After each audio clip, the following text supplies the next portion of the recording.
to have a conversation with my friend Cath today. Here she is, Catherine Knibbs. She's a trauma psychotherapist. She's an epigenetic functional psychotherapist, and she's also the one and only and world leader in cyber trauma. Okay, so Cath, welcome. It's hard to kind of convey to everybody and anybody who's listening that how much time we spend having conversations about quite a lot of the stuff we're going to talk about today, and a lot of other things too.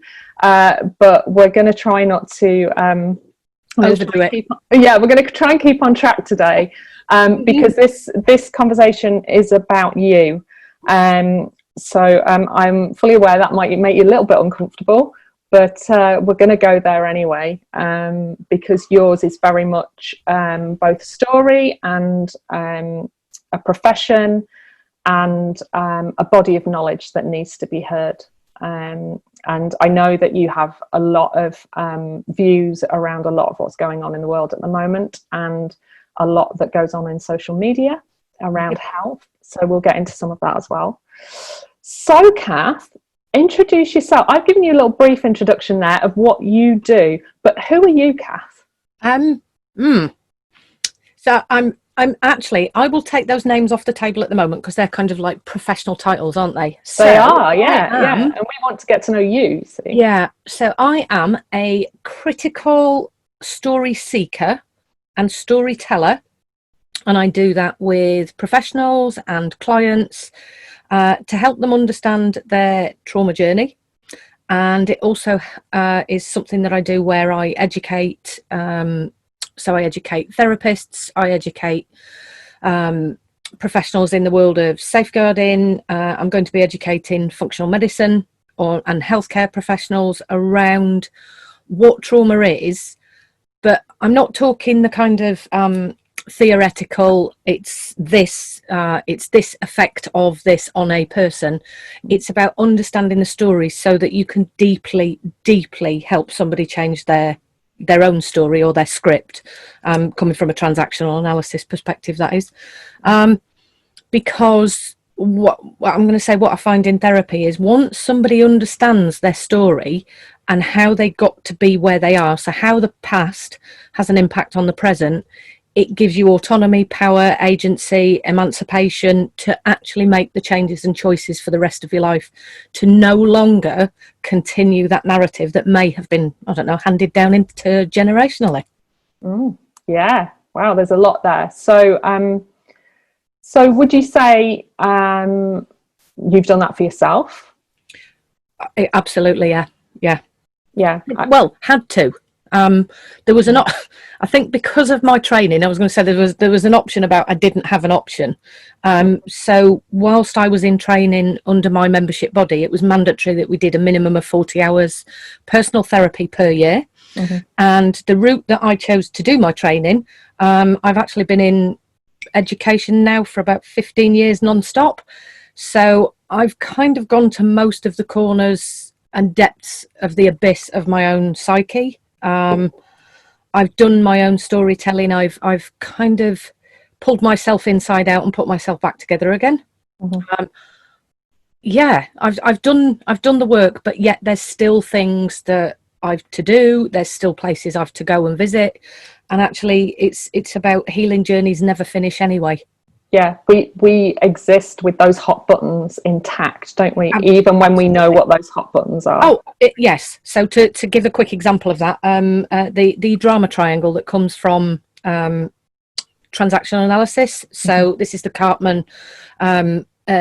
It's a way of describing human behaviour. So you end up in one of three positions, and it can be played personally. Well, you can actually play it internally with yourself, actually. So you can do internal, you can do it with others, you can do it through groups, you can do it, and it's a dynamic interaction of what's going on. It also matches a lot of archetype work. And one of the things is, I find myself regularly, I'm supposed to be absolutely woke to this shit, if you like, and I regularly end up on that triangle in my own family. I end up with it in terms of social media. And, there are times that I don't recognise until the game has begun or the game has ended. Yeah, and I'd very much concur with that, having done my own therapy journey and knowing also that that therapy journey isn't done yet.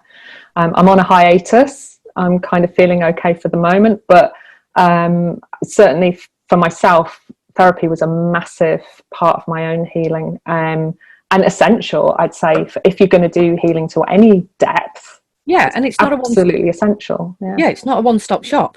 You know, no. Times, believe you me, there's times when you're on that roller coaster and you kind of think you're at I'm going to go with the crescendo, and you go, shit, because you recognise that something's coming to fruition up there, or you're at the depths. You know, it's the mountains and valleys metaphor, which you'll find, by the way, that I do a lot of metaphors, which you know. But the metaphor is no matter where you are on your journey, there are going to be times that you need somebody to hold your hand, as Ram Dass would say, you know. Yeah, there are walking each other home, right? Yeah, that's all we're doing. And certainly TA, transactional analysis, was huge for me. It completely changed, particularly family relationships where there'd been an old dynamic running for years, decades and decades, since childhood pretty much, in certain dynamics. And it can absolutely revolutionize relationships when you realize that actually for that dynamic to play out that is quite harmful and destructive, you need to play a role as well. It's not all down to the other person, even if it's the other person that's doing harm. So we can go deeper into that if you want.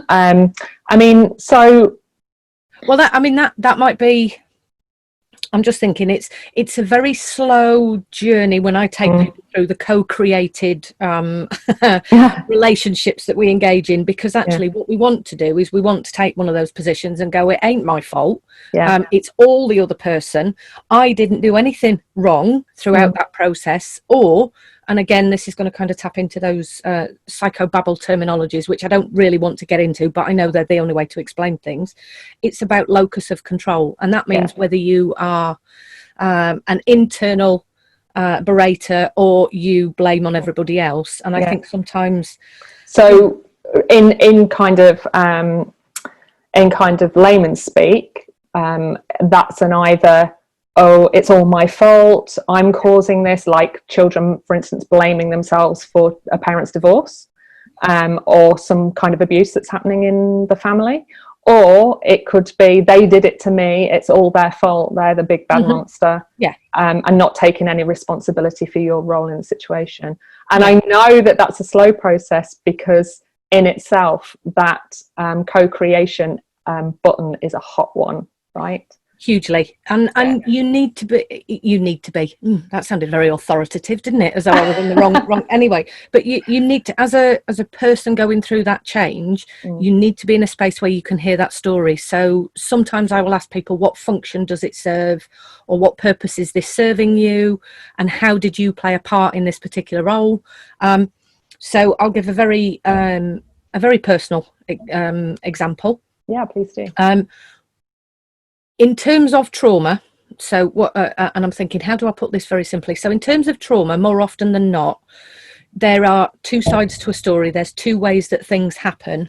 And what I would do in terms of my relationship with my husband is I would engineer an argument so that I could have what we call the payoff. I could take a particular role that would be, you know, well, I'm always the victim, or I could persecute and say he's this, that and the other.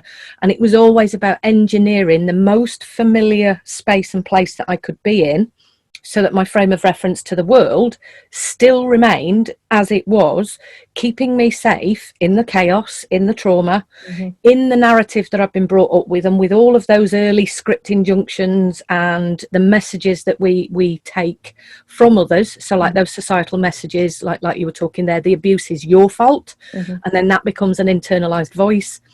And this is what a lot of people sit with. This is that shadow self that a lot of people have. And it's created through many, many interactions. It doesn't just happen once. It's not only is it co-created, it's slow created. That's a new one. Yeah. Oh, I love that. Oh, boom, ting. Oh, I love that. Right. Writing that one down. Yeah. So that's a nice I one. love it when that's fizz buzz happening. I must be. You're in the zone, Cath. Yeah. There is this thing about, this is what happens to us as human beings. You know, we don't just suddenly arrive here. There's scripts and patterns and intergenerational frequencies and things within DNA and epigenetics, and you know, and here we're now having this conversation, and it's probably based on, you know, lots and lots of times that I've talked about what I wanted to talk about on my podcast and what I wanted to talk about in literature, what I've written about in a blog. And sometimes it's that movement through life that here we are today having this conversation, and I might not have said this 6 months ago. Mm-hmm. Yeah, absolutely. Because, you know, part of engaging in therapy, whether you're a facilitator or whether you're a client, is that commitment to constant growth, right? And the commitment to keeping an open mind and an open heart. I think that's probably one of the most important things in therapy. And I know from our private conversations, you certainly have people that you work with that are very actually closed and not really ready for the work. We have to be ready, right? That's the other important part about therapy. Or we have somebody that sabotages it for us. So to give please talk on that.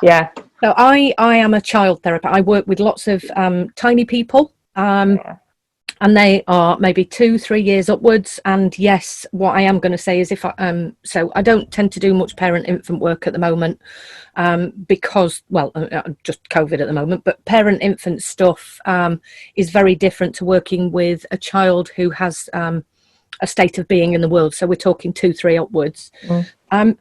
I will often be working with that child, but I've also got the parent in the room physically or metaphorically. And more often than not, if you start to work with that issue, what you do find is that the parent will then sabotage the therapy, or the school sabotages it, or society sabotages it in some way through funding.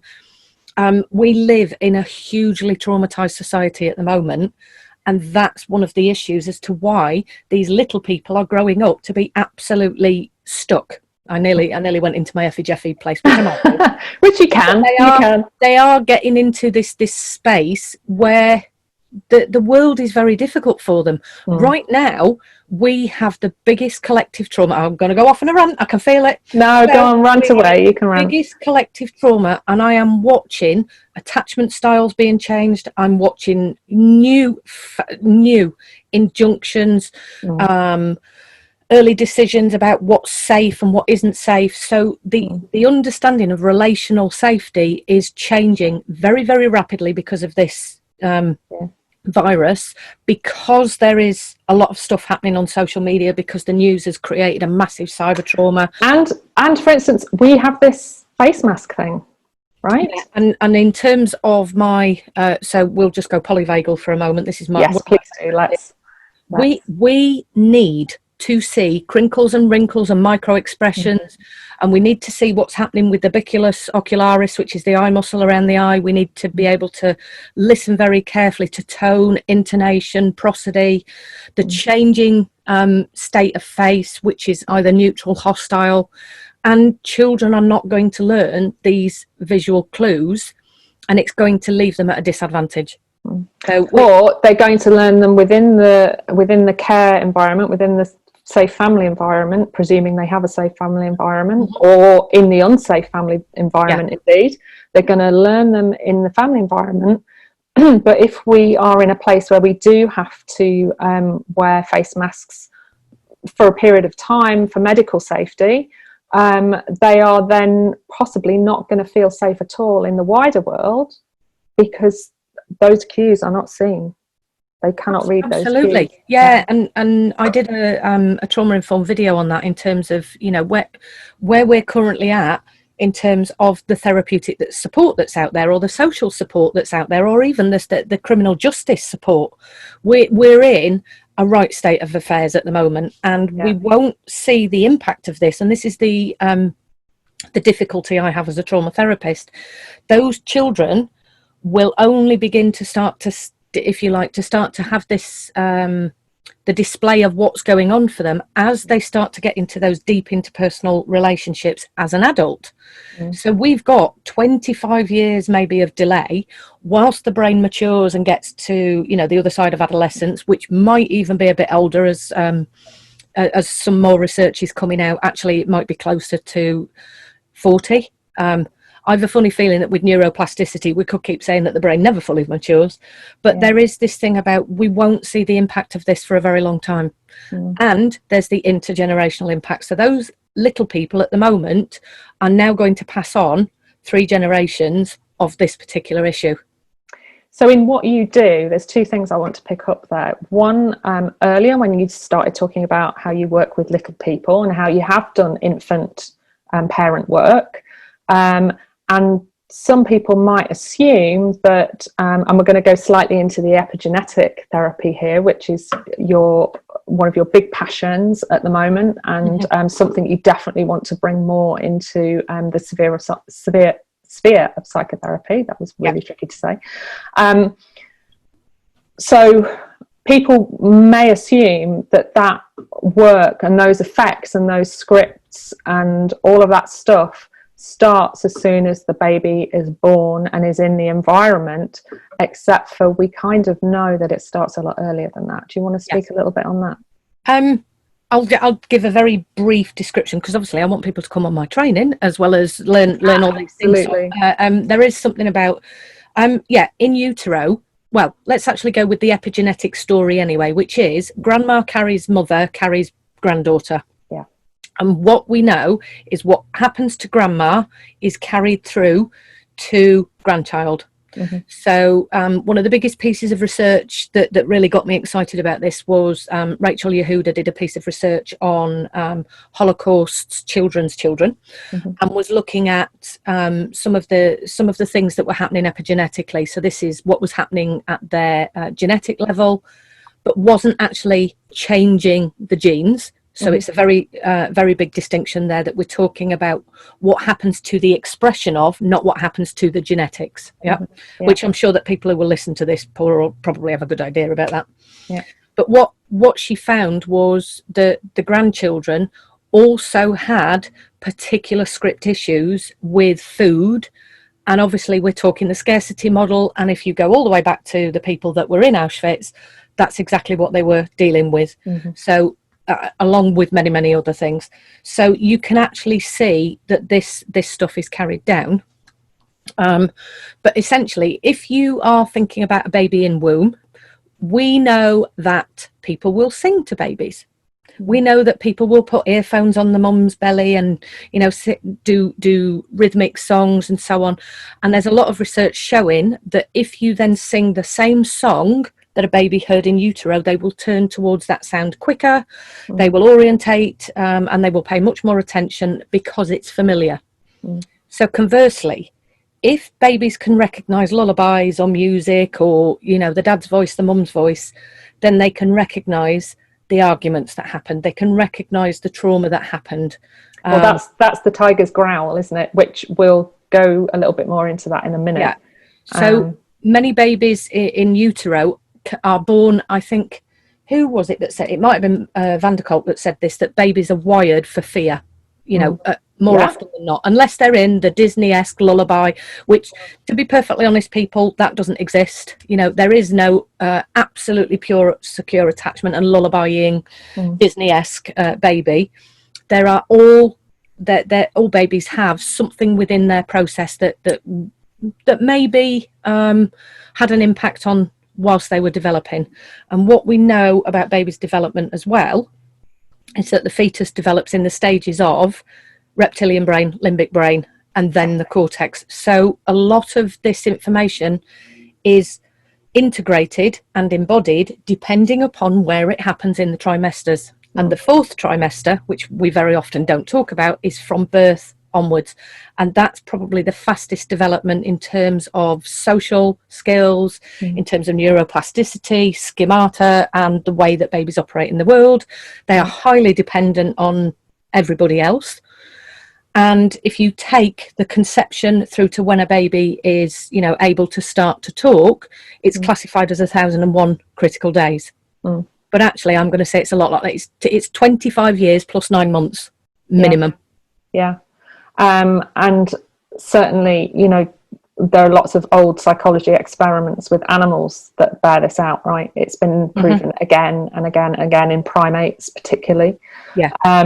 So yeah, how we come into the world, and even the generations that have gone before us, have a big impact on then how we are in the world and what we embody and what we don't.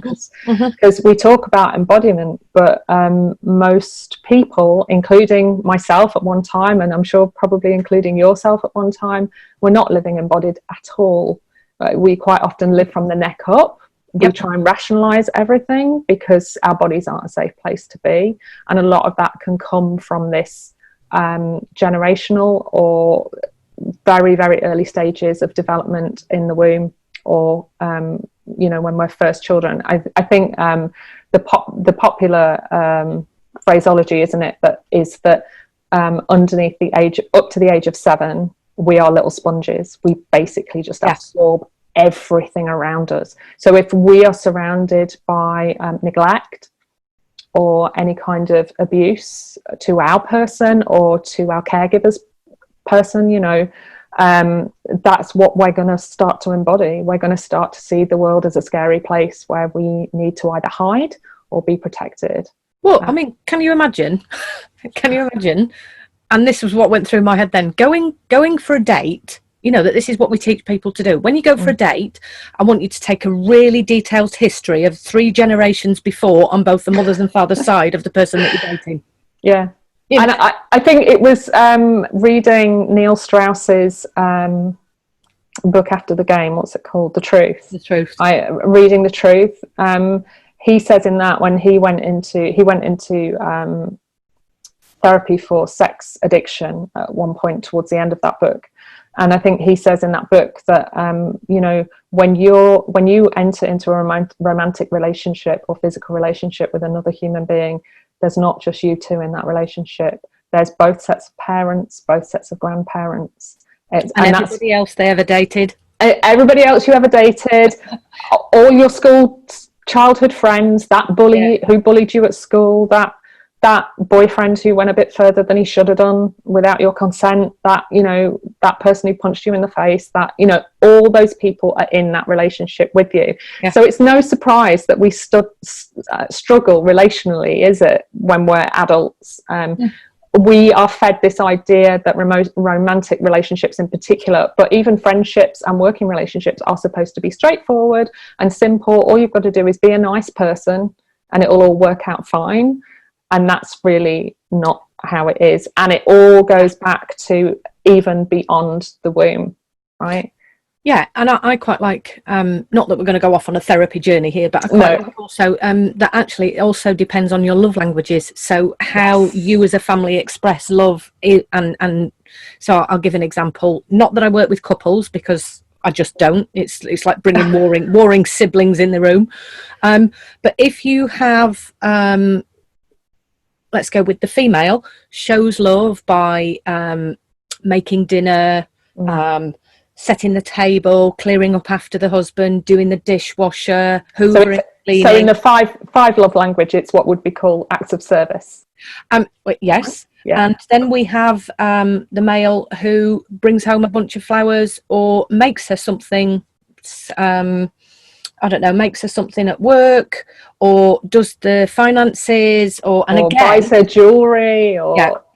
They are acts of service, but they're very different ways of expressing what's going on there. And that's more the gift giving language. Yes, right? It can get into a place where one person says, but they don't love me because they're not taking out the bins. What I need them to do for me, because that's what I need to feel loved. Yeah. And we often go into these relationships with a set of have That's actually the biggest reason why people come into therapy anyway, is because their expectations have been failed, changed, violated, or anything else. So, you know, even getting into relationships or staying single, you know, this idea of staying single can also be, and nowadays we've also got these categories of people that have to be tick boxed for where they are. And if you think about when you're applying for something, you have to then explain and justify to the rest of the world where you are in that particular cycle. You know, I'm yeah. And then on top of that, you have to explain where you are on a spectrum of sexual preference and on a spectrum of gender identity. And I used to design those forms for a university, and that, because of government stipulation, that had to be part of those forms. And I hate labels. I hate pathologization, and I hate labels. So I hated having to do that bit of form design, because it's unless you're in a room with a therapist or you're in intimate relationship with someone else, that's actually nobody else's business. It's between you and your loved ones. my go-to response in terms of working with clients is labels belong on jars and dinosaur bones. Here. It's, you know, what does it fucking matter? What colour, gender, sexual preference, you know, whether you like this pop music, that pop music, what does it matter? Well, actually, it's a societal story that's co-created that we're part of, and that's where a lot of the discord and difficulties lie for a lot of people, and we're going through one right now. Are you a mask wearer? Are you not a mask wearer? If you are a mask wearer, why are you a mask wearer? Do you believe in COVID? Are you yeah. What about the conspiracy theories and all of that? Yeah, I mean, it's for me personally, I made a conscious decision at the beginning of this to not be afraid. I decided, you know, I don't have any comorbidities. I'm going to be sensible. I'm going to be sensitive to other people's needs, and I'm going to socially distance, and I'm not going to be afraid. I just decided that that's the way I had to deal with it, because I also have trauma, and I don't. Major issue. Language drives me to the point where I want to. This is why critical thinking, I think, is so much part of what I do, because we're in this place where social distancing, personal it doesn't really matter what we call it. Yeah. It sounds frightening. So that's one of the things about information, disinformation, misinformation, information overload. Yeah. This is what I was talking about in terms of this biggest cyber trauma that we've faced, is that whilst we were given advice that was good for our health, we weren't given it in a way that was safe and allowed us to make those autonomous choices. We were told you must socially distance, and we're social creatures. Animals, that's what our brain is designed to do, and we were told, and you can't human. That's what it feels like to me. Is it's like, right, stop humaning. And this is where the attachment issues are going to come in as well, isn't it? So we are I live alone, so up until I was able to form my safe social bubble with members of my family, I didn't receive any human touch for the best part of 3 months.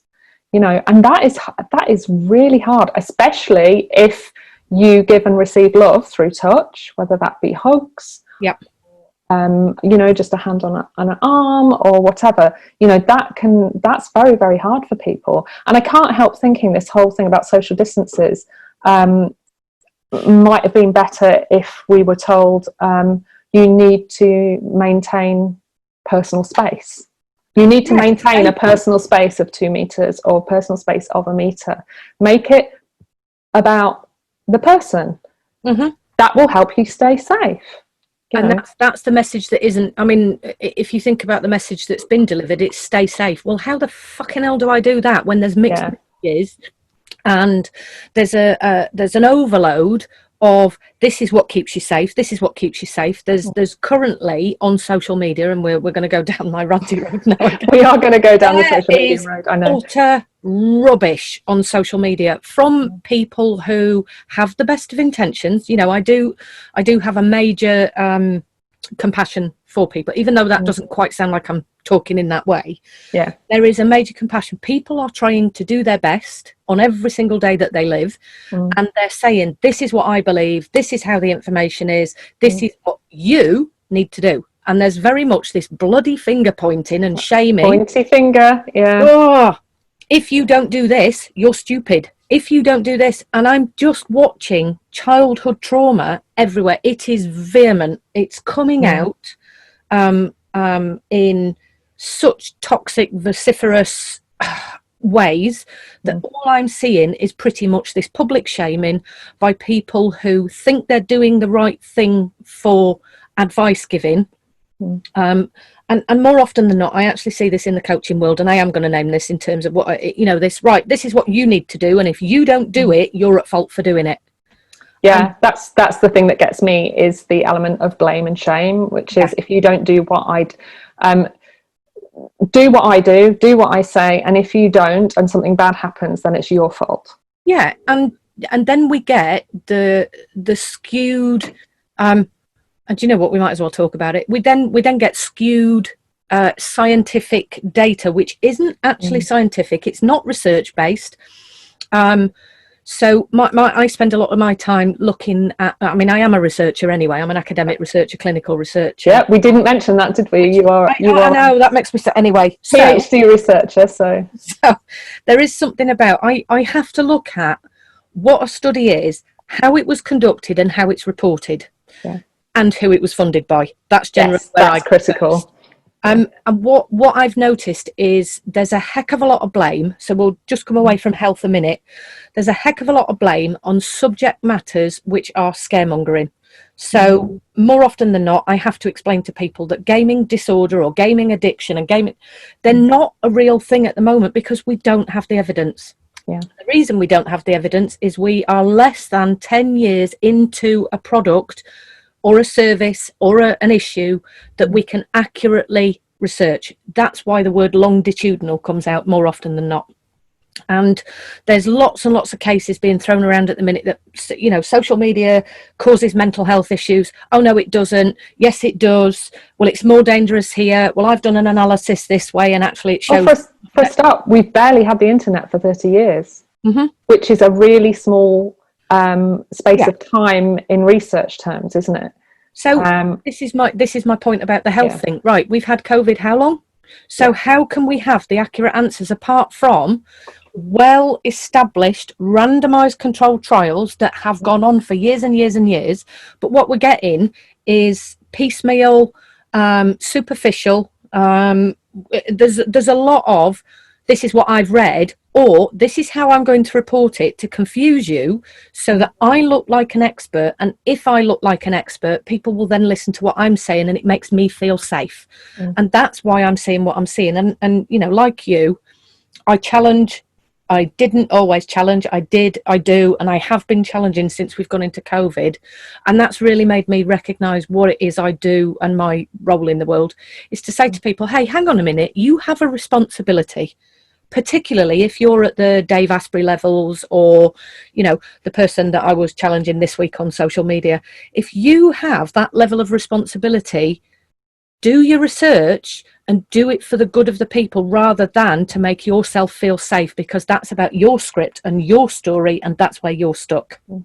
Well, we have to stick to superhero philosophy. With great power comes great responsibility, doesn't it? And if you have a big elevated platform, a lot of people are listening to what you're saying. Some of them won't be critical thinkers, and they will take everything that you say on face value, and they will believe you. We're not going to attack individuals here. Both of us were very in and early adopters of Bulletproof. You mentioned Dave Asprey. But for instance, you have a personal story around, even though you were an early adopter with that, it turned out that actually wasn't the best thing for your individual health. Yeah, and I remember my eldest laughing. One of the days I was making a bulletproof coffee, and he was like, look at you with your, I think Dave says about 9,000 calories, taking the piss. Yeah. And he said, wouldn't it be really funny if, and obviously I'm kind of doing this to maintain the fact that I was working in a particular way. Yes, and I'm going to say, and I'm not let's say, unlike everybody else, I bought into the starry-eyed, oh, this looks fantastic. Yeah. This and the branding. Maintaining my energy, and lo and behold, it turns out my SNPs tell me, stay away from sat fat. Yeah. So there's something about, I can't do that protocol because it doesn't fit me. So even if I went across and said, right, okay, maybe looking at keto, which is like, I'm going with the buzz popular diet here, paleo, keto, whatever it is. Atkins diet years ago, I watched one of my friends go on the Atkins diet. Yeah. There's also something about, and if you don't lose weight on it, you're not doing it properly. Yeah. So when in fact it may actually just be the wrong diet for your biology and your heritage. Yeah. So this is that, we've got the N=1 approach. As a society, we are all N=1, all of us. Yeah, and we often forget generic advice is exactly that. It's generic, it's not specific. And what I'm seeing at the minute is, and I am aware, and I'm not doing this to kind of be critiquing here, but this word proof. Okay, so I'll give you you can only prove bread. You can disprove science, but you cannot prove it, right? Yeah. So that's the whole basis of science, though, isn't it? Come up with a theory and then try your damnedest to disprove it. Yeah. That's the definition of science. Yeah, and I'm in the process of disproving my own theory as I keep writing it, so I'm doing this thing where every time I say something, I have to go, what would the haters say? How could this be challenged? Yeah, that's probably correct as well. However, I do have very much a qualitative view on life, because actually that is the N=1 approach. Yeah. If you take the quantitative, you are taking the generic, you are taking the average. And my favorite quote to talk about myself is actually, I'm that Z+3 person. I'm not in that normal curve of distribution. I'm down this end because I did live in my head. And then I went through therapy and kind of integrated and differentiated, to quote Dan Siegel. And then I got to this point where I went, what the hell am I doing? I've become starry-eyed over this, or I've read that, and suddenly I'm even talking it. And you'll probably find that on my podcast, that if people go back, I'm now on a 180-degree turn, because what really happened for me was when I sat down in COVID, I thought, what the hell am I doing? What the hell am I doing? And I thought, I know what I'm doing. And this is where my script came to the surface. I'm trying to do podcasts that I think people are like. I'm trying to say the things that I think people want to hear, rather than stop a minute, think about what you're doing, have a conversation that comes from here rather than here, and the ego and trying to put it out there, and go with what's true and my story. So my truth, my story. And that's kind of what COVID's allowed me to do, is to sit at home and really reevaluate what it was I was doing and what it was I am now doing. Yeah, amazing. I mean, COVID certainly has had a massive negative effect, and there's going to be huge trauma fallout. We know that from this. And like you said, there's going to be a big delay in us seeing the real effects of that. And it's not just going to affect this generation that are growing up now. It's going to go down the generations for at least 3 generations. But also, we do have to speak to some of the positives that are coming out of it for individuals. Some of us have had more time to ourselves. Some of us have been busier than ever because the work we've been doing has been needed. You're one of those people. Some of us have had to suddenly spend more time alone. Some of us have had to spend more time with our families and deal with those family relationships. So, there are going to be, amongst the massive negatives, there are going to be nuggets of positives that come out of this too. And certainly I've been on a similar journey. I've been down a couple of different alleys during COVID because of having more time, not being out in the world teaching and doing what I normally do. And they've been things that I thought would be good for me, and they've turned out to be blind alleys. And actually the big message for me coming out of this personally and professionally is stay in your own lane. What you're doing is okay. You are in a niche and you need to stay in that niche. Don't try and ape what anybody else is doing. We need to be aware of what's going on around us, but sometimes we just need to close down those blinkers and focus. That's not easy to do when right now there are so many bloody summits and courses, and and here I am, I'm about to do one as well. But there's and we're going to talk about that. There's this thing about, wow, what happened, and this was typical of the stress response anyway, and I bought into it in the first couple of weeks. I went on a massive campaign in terms of trying to get people to critically think about what they were doing in terms of digital working with people and making sure that people were safe. I've had to reevaluate how I've gone about that. And again, this is that thing about, I have a responsibility, I have a position of power in terms of my knowledge about the internet, not powerful like parent-child, but actually that's how it came across, because like everybody else, the first couple of weeks of lockdown were about, I've got this sudden whoosh of what the is going on? How do I deal with this? I know what I'm going to do. I'm going to turn into a keyboard warrior, or I'm going to write blogs, or I'm going to go attack somebody else in this way, shape or form. Then we've had a bit of a lull.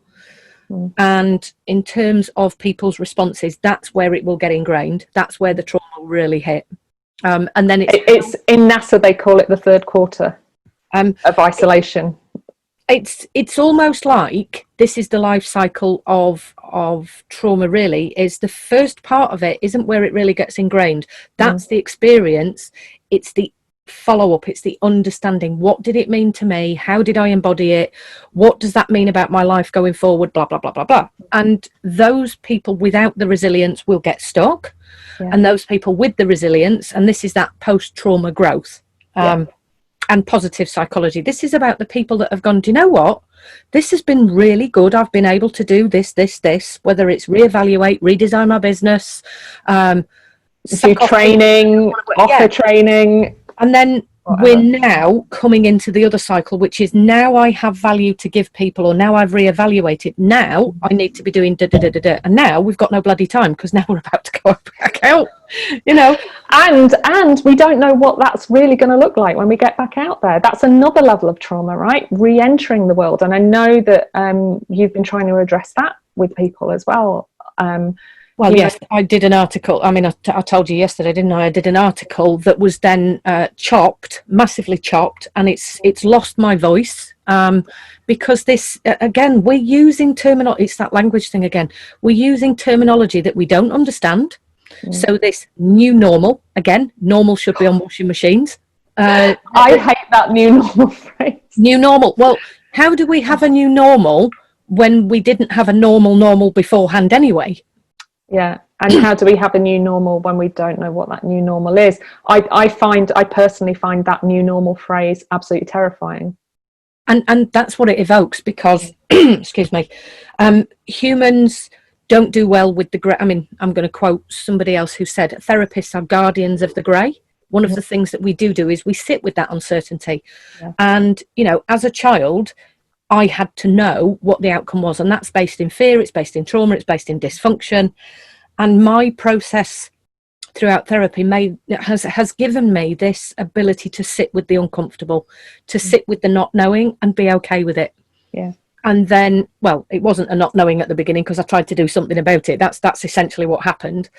And then we're going into this space of saying, well, how do we communicate this to children? And I say, well, you know, if you don't know what it is, how are you going to communicate it? How do you explain? And that's the bit that's frightening for children, is that they are absolutely watching everybody around them right now. And children need an explanation, don't they? Because as children, it's their primary function to understand the world and make sense of it. Who was it that I saw do a brilliant video with his son? It was Peter. I can't remember his surname now. Oh, Fizzballs, come on, Cath. Atiamand. I think that's who he is on Insta. He did a fantastic conversation with his son, who was asking questions, and he was saying, well, I don't know the answer to that. So maybe that's what we need to, you know. And his son was so co-regulated. His son was able to express how he felt. And Peter never once said, well, don't be stupid, don't think that, don't just, you know. He also never told him a lie, because children pick up on that, right? They know when they're being lied to. And in terms of what the research shows about development, plasticity, co-regulation, self-regulation, you know, parenting 101, it was a perfect example of how to sit with that. I don't know. And it's okay to say I don't know to children, because if you don't know, don't bloody lie. And that was me kind of doing the do as I say. we'll see if we can brainstorm that source, and if we can, we'll put it in a link underneath, because it'd be really nice for people to see, maybe. I'm not sure if he did it on his story or whether it's an IGTV. Might have been a family. Might just. I will go routing because I want it for training. Because it's really helpful to see nice examples of co-regulation, right? I think we can all probably think back to times in our childhoods when our parents told us white lies about whether it was the dog that we owned, Father Christmas, or whether the dog that we owned had gone to the farm instead of actually going to the vets and never coming out, you know, or whatever. we carry those with us because we carry that child with us, don't we? Yeah, conversely, you could have what I had as a child, which is to be told the truth, but to be told it in such a clinical manner that it actually created the trauma. So there's something about when we do it, we have to do it appropriately. So we have to. I'm getting into that. I'm okay, you're not okay. Yeah. Backtrack. Yeah, there is this thing about, I'm okay to say this to you, but I also recognise that you need to be in a space to hear it in a way that's okay for you. So, you know, I remember that... So and it's a word that I dislike anyway, but I do remember that there was a dog that my mum and dad had. Well, it was the family dog, and it was crazy because it used to eat plaster and And one of the days my dad had come home and he was very angry, and I'm not sure what it had eaten, but I knew it cost a lot of money, right? So this was my recollection, and we were told to go to a neighbour's, and we were told to go to the neighbour's while they took it to the vets to have it put down. Well, what does that mean? Well, it means we're going to have the dog killed. Yeah, go figure how that works for a 7-year-old. Yeah. You know, it's, you know, it was difficult, it was traumatic, but what could have happened is it could have been more gentle. But actually, when I now look back at what the dysfunctions in the family were, and how as a person who now looks back compassionately, I can see what they were trying to do was tell me the truth. Yeah. And that's the recollection that I have, is that it wasn't compassionate. But now I look back and I go, my goodness, poor little me, as the 7-year-old who was told this truth. And you know, given the job that my dad did and the stories that I heard, it's no wonder I went into psychology and psychotherapy in the first place. Yeah, and this is what we quite often find, isn't it? That our own personal So this is why I asked you the question at the beginning, who are you? Because that very much drives quite often what we end up being and doing in the world, right? Yeah. And certainly that experience for you with the dog, you know, I'm not putting thoughts in your head or words in your mouth, but a little 7-year-old could easily then go along the thought train of, but that dog's a member of our family, and what happens, that's maybe what happens when you do something naughty in the family, they just go and get rid of you. Absolutely, that's exactly what went on. If they can do that to a dog, they could do that now. That's because of the way that children think. Yes, because it's very simplistic, and it's pattern making as well. So that's part of our development, isn't it? That we learn to recognise patterns. That's part of how we make sense of the world. So that's just patterning happening right there. Yeah. With that undeveloped brain is going, right, I need to recognise a pattern here. That dog, because your pets, as my pet's as an adult, my dog's in the background here, he's my family. You know, that's how our pets were, and certainly to a child, a beloved dog or a guinea pig or whatever is a member of the family. So then if that pet has to leave or passes, dies, you know, then that needs to be treated with compassion and respect, and a proper compassionate explanation, rather than just because that little brain is going to form that pattern and go, well, that's a member of our family, and damn, I'd better be well behaved, I'd better be really, really good. And I hate that as well, being good or being bad. You know, that's a lot of what's said to children. I'd better be good, because if I don't, I might end up down the vets as well. Could they do that to me? I mean, I've got so many horror stories. No, they're not real horror. Well, I don't know. No, but to a child, they are. But this is the point. This is what happened to me, right? I just thought, it was suggested to me a long time ago that I could be carrying some trauma because of the jaw issue. I have TMJ. Yeah. And that is related to issues with the vagal nerve quite often, because it means you are in such a level of anxiety that's constant that you can't recognise it, and that you tend to grind your teeth and clench your jaw all the time. That's the safe and social. That's the top phylogenetic. And it affects your hearing as well, by the way, which again is part of safe and social, right? So yeah, it was suggested to me a long time ago that I could have some level of trauma, and I just went, I had a happy childhood and my parents are good people, and like, you know, I can't even imagine. But then when I was very, very ill and I went to therapy, it's part of my treatment, because I got to a place which I now recognise, and we'll perhaps talk a little bit about polyvagal theory, but I got to a place where I've later recognised that I was in dorsal vagal complex, basically a shutdown.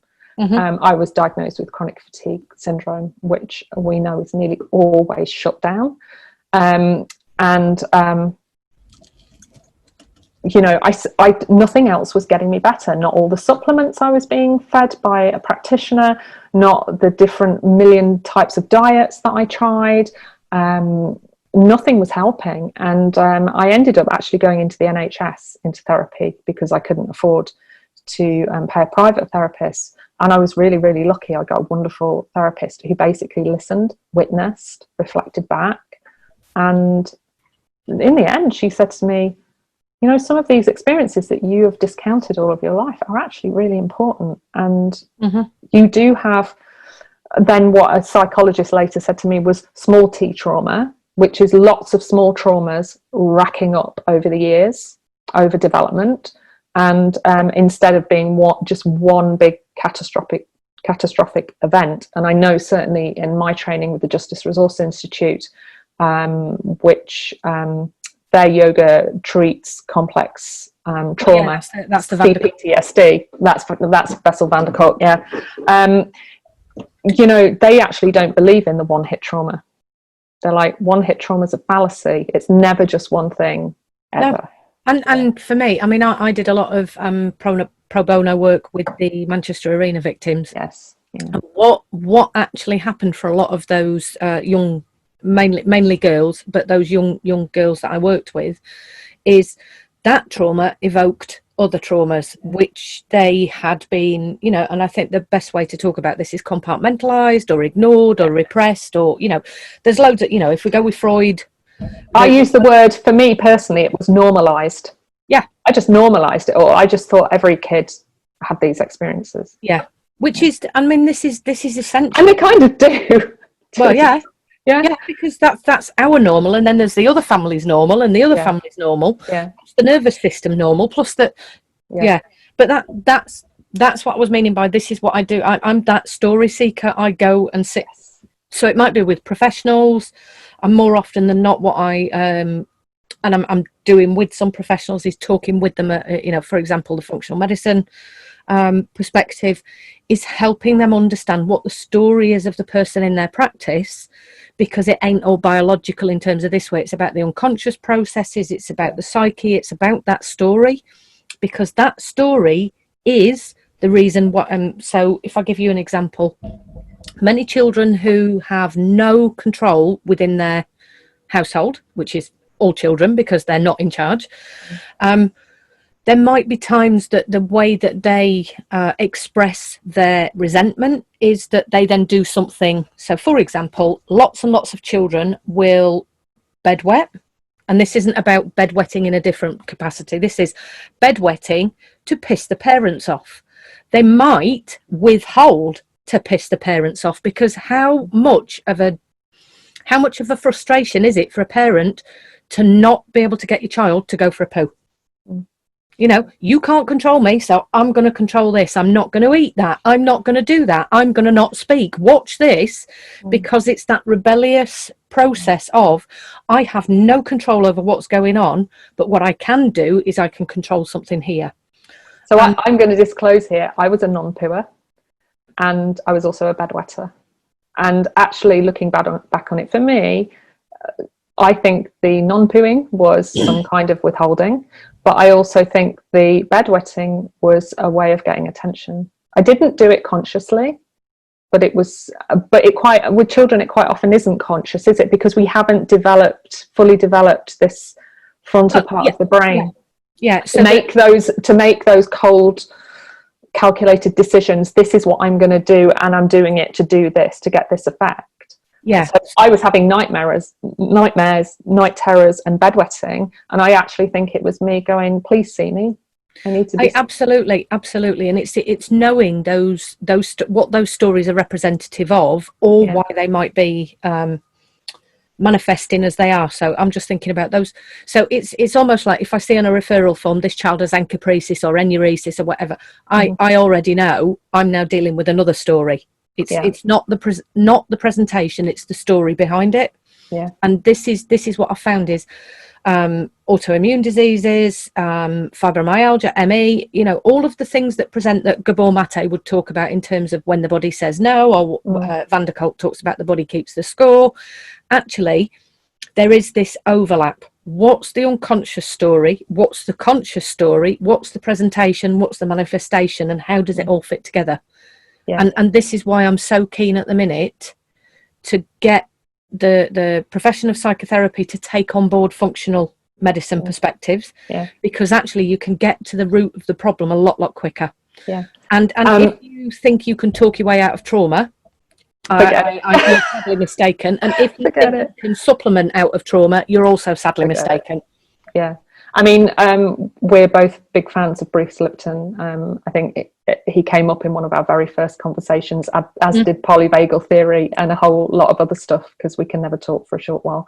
But yeah, one of the things that really first struck me about Bruce Lipton was he said your cells are always listening. Your cells are always listening. And we now know from the work that people like you do and some of the people we have both worked with do, that not only are your cells listening, but your DNA is listening too. And at the end, and your microbiome. I was going to say, it doesn't even need to listen if it was passed to you in the first place, because you know you might have been given a script or a story by somebody else. It's like passing a flag, right? Down to like a relay race, passing this flag from person to person, and then you're carrying the flag, but you don't really know why. And then maybe your arm's getting really tired from carrying the flag. So, but instead of putting the flag down, you try and do things to fix your arm. Yes. So for huge analogies again, but no. I was going to say, so the two that I use in therapy are, it's a bookmark, which is a term taken from epigenetics. It's a bookmark. And you have the right to end the story, change the story, whatever it is. Or I talk about clothes that belong to somebody else. Whose t-shirt are you wearing that says that? Because do you know what? If it's, let's go for, if it's your mother's, give her it back. It's not your t-shirt. Stop wearing her bloody clothes. You know, this idea of hand it back. You have choice, and you can take that t-shirt off, you can put that flag down, and maybe if you put the flag down, your arm won't hurt anymore. So it's going to the root cause rather than treating a symptom, right? And I want you to talk a little bit more on that before we finish, because you have got course coming up. We've mentioned it a couple of times. So where are you going with functional psychotherapy? Because this is, again, like being a cyber trauma specialist, you are the first in your field. You are the first functional psychotherapist, which is hugely important, and you're going to be massively in demand in years to come. You're already big wheels turn slowly. Big wheels turn slowly, and you know you're already in demand with the people that you do work with, because you give so much value, and you are so close to that cutting edge that nobody else is approaching. So let's talk about functional psychotherapy then. So how does it work? So pretty much for people who come to me, it is psychotherapy. There is also this level of the tribal healthcare approach. So this is one of the other things I don't do. I don't expect that I am that expert in the room that can fix every single problem that belongs to this person, because there may be elements that they need to go and do some further. I mean, I do, particularly with the children, I do a lot of somatic and body work, because that's how children play. So there's lots of representative work in the Gestalt, in the deep therapy. But when it comes to certain aspects, which I know, for example, without getting too complex here, that they might be explaining that they don't sleep very well, or they might have a skin condition, that actually that's about, well, there's something functionally happening at a level that needs exploration. And if we get the exploration, then we get the story. So I might send them to a functional medicine clinic. I might send them to a chiropractor, to a yoga teacher. And what I do is I then make sense of every other part of that person's story. And I say, okay, so what happened, when you went yoga, what was that like? What did you do? Generally, I will send to people that I know are pretty versed in being interpersonally safe, or relational safety, or that maybe even intuitively are pretty much trauma informed. What I don't want to do is send them to the gym yoga, where it's a competition about who can bend the most, who can do the most, who can do the most warrior poses in 15 hours and spend themselves in doing whatever. Because I also know that that's also about the body expressing itself in trauma, and that certain things are not helpful for certain types of trauma. So, and with trauma, it's important to understand, isn't it, that in any therapeutic environment, if you're dealing with individuals with trauma, which most of us carry some kind of trauma, you have to be very careful with the power dynamic. So this is why you have to be very sure of who you refer out to, because they have to be trauma knowledgeable, trauma informed, or like you say, intuitively, because of their own lived experience, be trauma informed. And it's like the not sending a person to go and do breath work with somebody when I know that their particular history or story was to do with let's just call it breathing or restriction of breathing, etc., etc. So and this happens. Wim Hof breathing wouldn't work for someone like that, right? Well, there is also breathing even doesn't work for someone like that. Yeah, there's also something about this is another bugbear of mine is just do this kind of breathing. So recently I've been doing some pro bono coaching, and I talked about there is this kind of breath, there is this kind of breath, there is this kind of breath, and what we do is we find what's comfortable for us, n=1, because if you were to do a particular type of breath, your trauma that is stored in your body, is stored in your cells, goes, uh-oh, here we go. And that is enough to re-traumatize a person. And who the fucking hell am I to think that I know all of the answers in terms of this is what's good for you because I've read it in a book somewhere or I've attended training. So even though Bessel van der Kolk talks about yoga, I don't send certain types of trauma to go and do yoga until we are at a certain perspective or a certain part in the healing journey. I don't send people to do video work if they have a particular type of trauma. So it's learning what's appropriate for the person. So it is a very precision-based psychotherapy. So psychotherapy should be anyway. It's a subjective phenomenological system. But again, it's also, I mean, I even know that, you know, and this might come up in the functional medicine talks and so on that I'm doing, I wouldn't send somebody to go and get a medical procedure if they had certain types of trauma. Because what I would be doing is then further traumatizing that person for my own gains, so that we could get to the root of the problem. It's about recognizing that that might not be an option. Therefore, how do I find some other practitioner to work with me in a way that's okay for this person who sits in front of me? So pretty much, I think the terminology that somebody said to me the other week about this is what what you should have on your website, precision based. Actually, it is very precision based, but it's an n=1 precision based approach, individualized. And we hear this, that is in itself is a buzzword a lot around certain brands and certain social media, individualized health.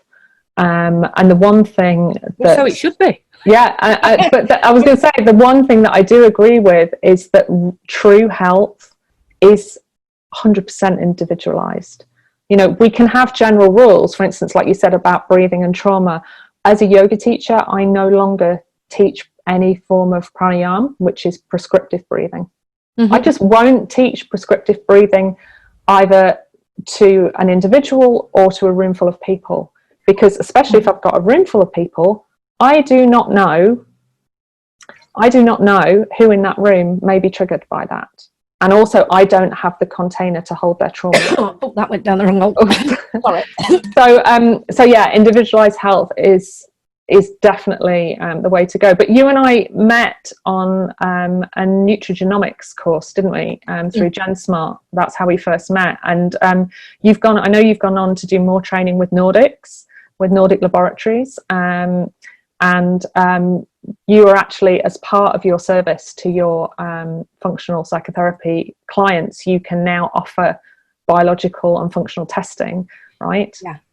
If they need it, you know, that's always, or want it. Let's go back to that choice. Pro-choice. Your body, your choice. That's my mantra. So and you're now wanting to take that in the other direction as well, and you're wanting to take the trauma awareness into the functional medicine practitioners, right? Because trauma is quite often the missing piece when someone's not healing, right? So you're about to offer a training on that. Do you want to talk for a few minutes about that? Yeah, so I'm doing a course for functional medicine practitioners, whether they're health coaches, nutritionists, etc., and it's about helping them also become story seekers.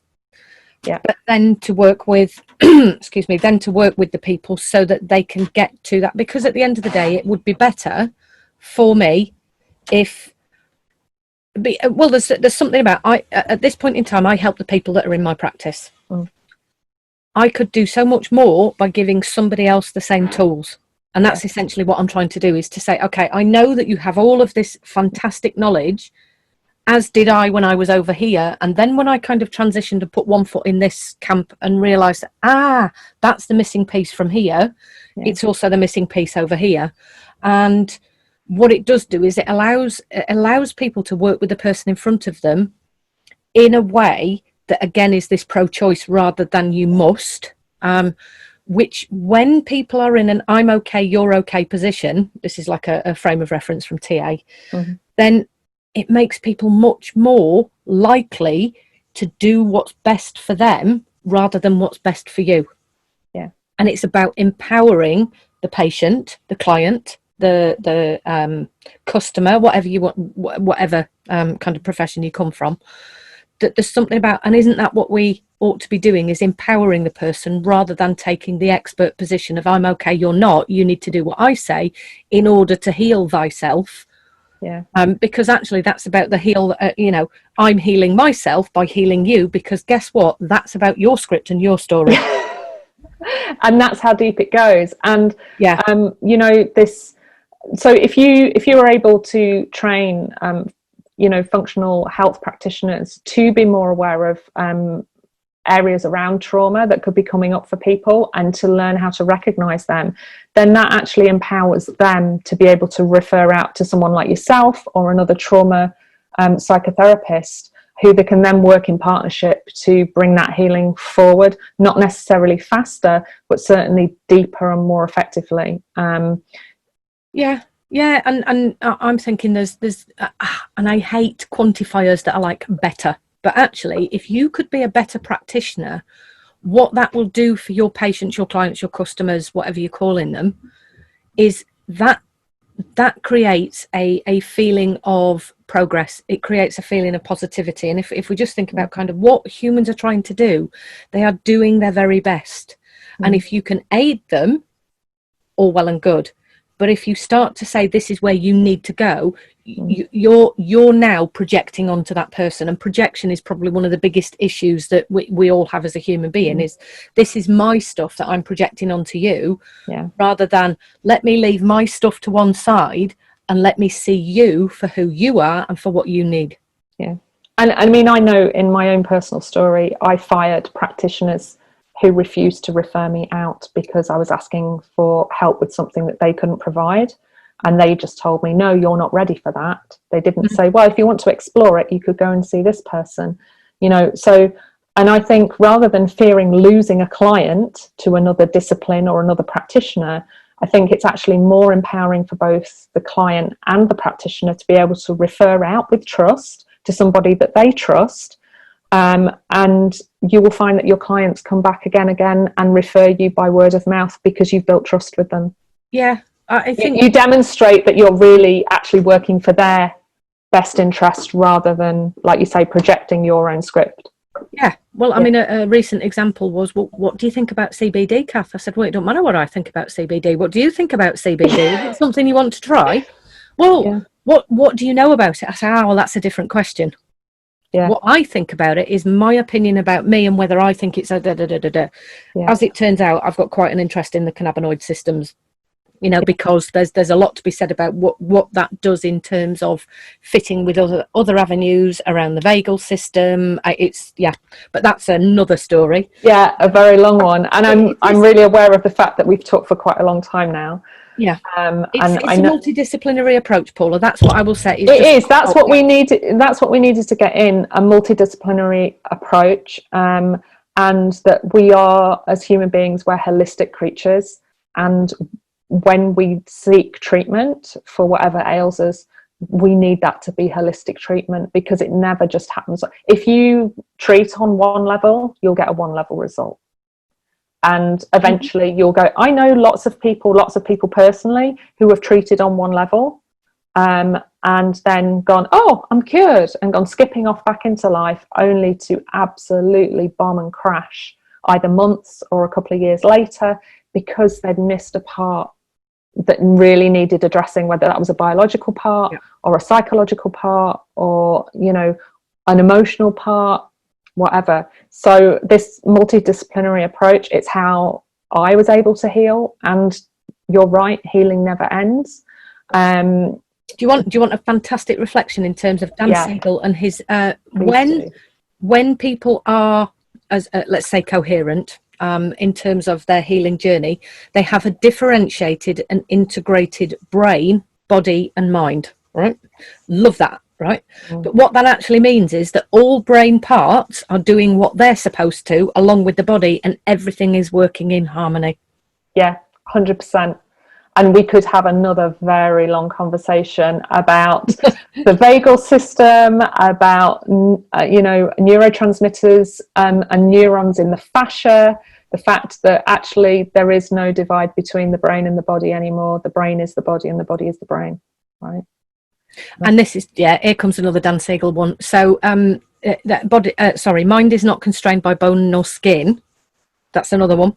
But also you and I are having neuroplastic changes on each other as we speak, because we are doing what Dan Siegel calls a MWE. And I'm going to leave that to people to find out what that is by getting in contact with me. So how do we spell MWE? MWE. Love it. Okay, so we'll leave people with a little bit of research there. Research, critical thinking, go and find out for yourselves. Look at what that means and find out what it means for you, because that's been the hub of everything we've been talking about today. Oh, what a beautiful ending. Well, thanks very much, Cath. I know you have to leave now.